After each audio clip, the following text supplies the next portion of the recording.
ഇപ്പോൾ ഇവിടെ ഞാൻ കാണിക്കുന്നത് ആരോഗ്യമുള്ള നല്ല ബോഡി നിങ്ങൾക്ക് വേണമെങ്കിൽ ഒറിജിനൽ കാട്ടുതേൻ കുറച്ചെടുക്കുക.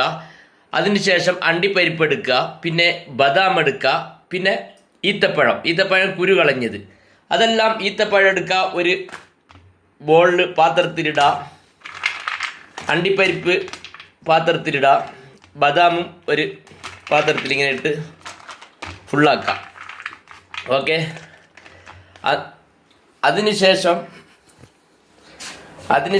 തേനെടുത്ത് നിങ്ങൾ എന്ത് ചെയ്യുക, തേൻ ഇതിലേക്ക് ഒഴിക്കുക. ഇങ്ങനെ ധാരധാരയായി തേൻ ഒഴിച്ചുകൊണ്ടേയിരിക്കുക. എന്തൊരു രസം! ഈ തേനിൽ ഇതെല്ലാം കുതിർത്ത് എന്താ കണ്ടില്ലേ, തേനാണിത്, ഒറിജിനൽ കാട്ടുതേൻ. ഇതുപോലത്തെ തേന് നിങ്ങൾക്ക് കിട്ടുമോ എന്ന് നോക്കണം. കാട്ടുതേനാണ്, ഒറിജിനൽ കാട്ടുതേനാണ്.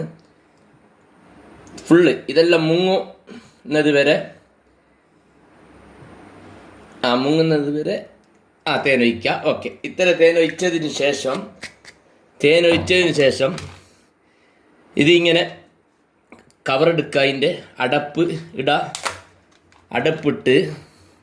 അടപ്പിട്ടതിന് ശേഷം നിങ്ങൾ എന്ത് ചെയ്യുക, ഒരു 25 ദിവസം തേനിൽ ഇങ്ങനെ വെച്ച് കഴിഞ്ഞാൽ നിങ്ങൾക്ക് ഇത് കഴിക്കുമ്പോൾ ഉണ്ടാകുന്ന അനുഭവം എന്താണെന്ന് എൻ്റെ അടുത്ത വീഡിയോയിൽ ഞാൻ പറയുന്നതാണ്.